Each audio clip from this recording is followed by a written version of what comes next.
à toutes et à tous, je suis ravie de vous retrouver pour la saison 2 de Je vous conduis, toujours à bord de notre vélo-taxi.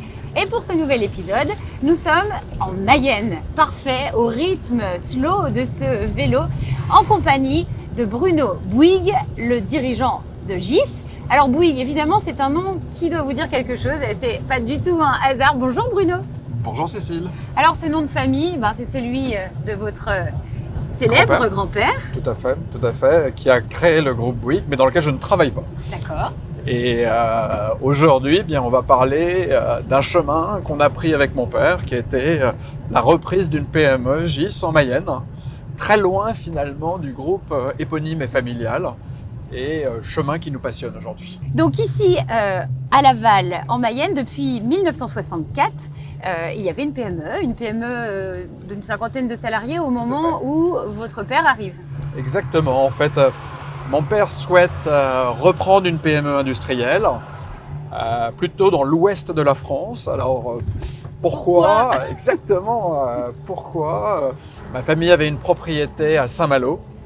Et nous, on était basés à Paris, et donc on s'est dit, sur la ligne du TGV, entre Paris et Saint-Malo, il y a finalement 3 grandes villes, enfin 4, parce qu'il y a Chartres, Le Mans, Laval, Rennes, et on se dit, ça serait bien si on a la chance de trouver une entreprise dans une de ces 4 villes.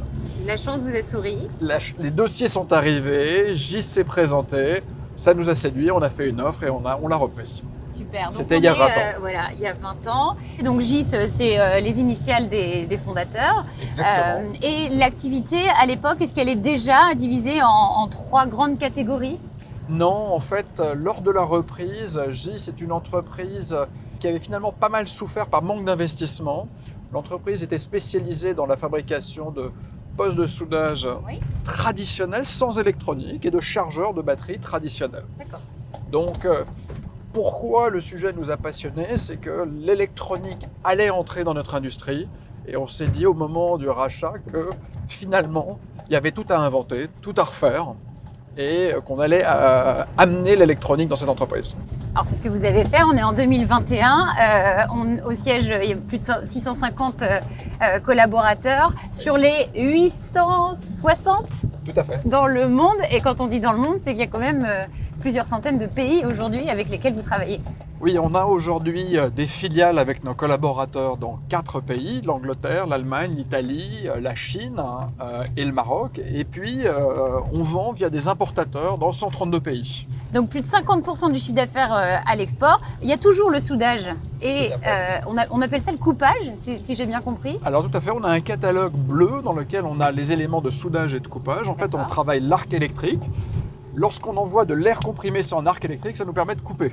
Ok. Donc en fait, le soudage et le coupage, c'est la même chose. Il y en a un, il n'y a pas d'air comprimé, il y en a un, il y a de l'air comprimé. Okay. Première famille de produits qui représente à peu près la moitié de l'activité. D'accord. Et ça, c'est un peu la famille historique. C'est la famille historique, exactement. Et puis il y a 2 familles qui sont liées à l'automobile. Oui. Premièrement, tous les équipements pour la réparation des chocs. Lorsque vous avez un accident, il faut réparer la carrosserie. On est très fort, on est leader mondial dans ce domaine. Et c'est un sujet qui nous a passionnés, c'est ce qu'on appelle une niche. Oui. Mais c'est une niche qui nous a permis de résoudre des problèmes techniques parce que les voitures sont devenues plus modernes. Dans une voiture, il y a 20 ans, il y avait peut-être 5 ou 6 nuances d'acier. Aujourd'hui, il y en a 150. Comment est-ce qu'on fait pour travailler toutes ces nuances alors qu'on n'a pas la connaissance ? Il faut développer de l'intelligence, des logiciels, de la reconnaissance automatique de matériaux. Et c'est là où l'électronique, les maths, les logiciels ont permis de faire la différence. Et on a été un des premiers au monde à lancer ces technologies dans la réparation automobile. Donc leader sur ce créneau. Et puis.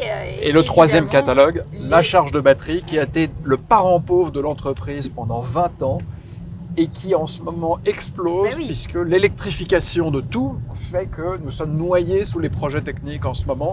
Et ça sera peut-être un des plus grands vecteurs de croissance de l'entreprise pour les 20 prochaines années. Donc des batteries pour les voitures, les vélos ? Alors on travaille les chargeurs de batterie pour l'électromobilité urbaine. Donc on parle des trottinettes, on parle des vélos, des motos, on parle bien sûr des voitures, des camions, des bus, des rails, des avions. On travaille en fait tout ce qui se déplace.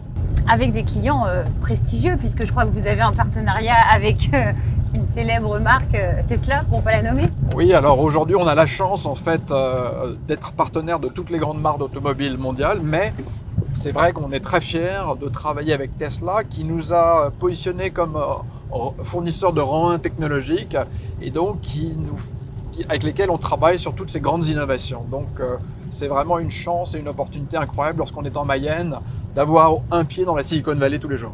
C'est clair. Alors précisément, on est en Mayenne, c'est un territoire fait de racines, un territoire agricole. Est-ce que c'est un élément fondamental, un des ingrédients du succès de GIS? Ah oui, j'en suis persuadé. On est un territoire méconnu, puisque finalement la Mayenne n'est pas un territoire qui rayonne dans le monde entier. C'est un territoire très agricole. La majorité de mes collaborateurs ont dans leur famille des agriculteurs. Et lorsqu'on travaille la terre, eh bien, c'est un travail de longue haleine sur le temps long. Il faut se donner beaucoup de mal, il faut beaucoup travailler. Et ça, c'est un état d'esprit formidable pour se lancer dans une aventure industrielle. Alors précisément, si on se projette, quelles sont vos ambitions? Qu'est-ce qui vous fait vibrer pour GIS dans 10 ans, par exemple, si on cherche une projection moyenne? Alors, dans nos 3 catalogues, on a des opportunités formidables. Dans le soudage et le coupage, on assiste en ce moment à la mécanisation du monde. Donc l'arrivée de la robotique, l'arrivée des automates, des cobots. Et là, on a décidé d'être un des leaders dans tout ce qui travaille sur les logiciels de robotique pour la mécanisation. Donc ça va nous ouvrir des marchés importants. Deuxième sujet, dans l'automobile, eh bien, même si on passe de véhicules thermiques à véhicules électriques, eh bien, les accidents sont toujours là, il faut réparer. Et les voitures étant encore plus sophistiquées, bien sûr. Il faut continuer à développer l'innovation. Et bien sûr, le troisième catalogue qui est les charges. Alors là, il y a l'électrification du monde dans toutes ses dimensions. C'est infini quasiment. Et là, c'est infini. Donc en fait, je pense que GIS, en travaillant, en écoutant nos clients, eh bien, notre objectif, c'est, on espère pouvoir doubler encore tous les 7 ans, tranquillement, en croissance organique. Vous, en tant que dirigeant, est-ce que vous avez d'ailleurs toujours voulu être dirigeant ou finalement, est-ce que c'était dans les gènes? Est-ce que vous êtes tombé dans la marmite quand vous étiez petit? Comment c'est arrivé?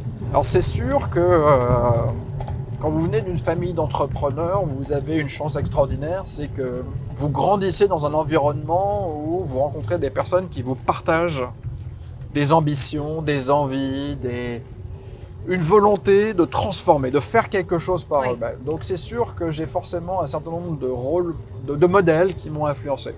Est-ce que petit, je voulais devenir entrepreneur? Je crois que petit, je voulais être comme tout le monde. Je voulais être pompier, policier, pilote de chasse, militaire. Voilà, j'ai eu plein d'envies et je crois que la vie a fait que petit à petit, le goût des challenges, le goût de l'encadrement, le goût du collectif ont pris le dessus et finalement j'ai suivi un atavisme familial. C'est ça qui vous fait vibrer, c'est le fait de partager avec les autres ou d'apprendre tout le temps, ou les deux peut-être d'ailleurs? Un mélange des deux. J'adore travailler en équipe, j'adore quand avec les collaborateurs on résout des problèmes compliqués chez nos clients et qu'on apporte des solutions originales et puis bien sûr apprendre, c'est très motivant. Donc vous aimez la complexité? J'adore la complexité. C'est motivant. Très motivant. Et d'ailleurs, vous m'avez confié que tous les 18 mois, vous retournez à l'école. Oui, en fait, ça fait partie de mon chemin personnel. J'ai envie de continuer à apprendre. J'ai aussi envie de chercher des sources d'inspiration. Et donc, tous les 18 à 24 mois, en fonction des circonstances, j'essaye de continuer à apprendre. Donc, les 2 dernières formations que j'ai faites, je suis allé à Amsterdam faire des maths, dans une école de maths, et puis je suis parti à Stanford, dans la Silicon Valley, travailler sur l'intelligence artificielle pendant 18 mois. Là, après-demain, je commence Sciences Po pour mieux travailler la gouvernance de l'entreprise et pour continuer à la projeter dans l'avenir. Et puis demain, peut-être dans 18 à 24 mois, j'aimerais beaucoup aller soit en Asie, soit au Moyen-Orient, faire des formations sur la gouvernance ou sur finalement l'histoire de ces pays, de ces régions pour pouvoir avoir plus de sujets à discuter avec les futurs clients. Parce qu'en fait, plus vous incluez dans la culture de quelqu'un d'autre, plus en fait vous construisez une relation forte dans la durée. Mais alors précisément, et on le comprend quand on vous entend parler de vos futurs projets, l'international, le voyage, à la fois privé et puis professionnel, a une vraie place dans votre parcours. C'est très important. C'est très important parce qu'il faut comprendre qu'aujourd'hui, l'innovation a beaucoup changé. Il y a 20 ans, l'innovation, c'était l'apanage de 4 ou 5 pays. Et donc, si vous restiez dans votre pays, vous aviez accès à peut-être 70% de l'innovation mondiale. Aujourd'hui, l'innovation, elle se trouve dans 80 pays. Elle est culturelle, elle est géographique.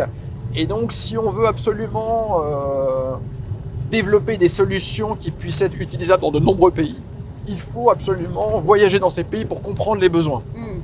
En plus, à la différence de l'électrotechnique, l'électronique nécessite des plus grands volumes pour amortir les investissements. Donc il faut toucher des populations plus grandes. Et donc il faut absolument voyager pour bien augmenter son terrain de jeu.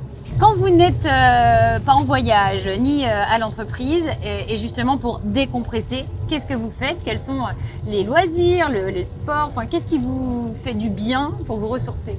Je pense que je suis cérébral nativement et donc moi ce que j'aime beaucoup c'est jouer aux échecs. Donc déjà quand j'ai du temps je joue aux échecs. Seul, avec, en famille Alors je commence à mettre ma fille, sinon je joue sur des applications, je trouve ça très agréable. Sportivement, je me suis remis à courir et là depuis quelques semaines j'ai décidé de me mettre à un art martial. Ah, lequel? C'est un art martial de combat rapproché en fait, donc c'est un mélange de MMA et d'art martial chinois. Et donc c'est un art martial qui demande beaucoup d'entraînement physique. Ok. Donc c'est bon, c'est très bon pour mon très cardio. Exigeant. Voilà, c'est exigeant et ça demande surtout beaucoup de précision puisqu'on est en contact rapproché. Ok. Donc ça c'est très intéressant. Et puis j'avais une vieille envie que je vais mettre en place. Je n'ai pas eu l'éducation musicale. Et donc là, j'ai décidé de commencer à me mettre un peu à la musique. Donc je pense que je vais me diriger tout doucement vers le piano. J'aimerais bien petit à petit me mettre à jouer d'un instrument. La dernière question, ça va être se projeter après-demain. Si vous pouviez émettre comme une bonne fée sur un berceau un vœu, un souhait pour Gis, ça serait quoi? Sans aucune limite, tout est possible. Si on pouvait avoir le même enthousiasme dans les 20 prochaines années qu'on a eu sur les 20 dernières, ça serait exceptionnel. Donc de l'enthousiasme partout. Et du rêve. Ce que j'espère, c'est que mes collaborateurs continuent à rêver et à partager leurs rêves pour qu'ensemble, on puisse justement construire cet avenir qui nous attend.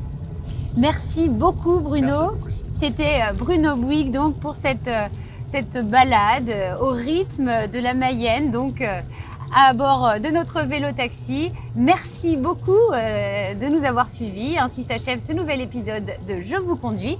On se retrouve très vite. À bientôt. Je vous conduis vous a été présenté par CIC West.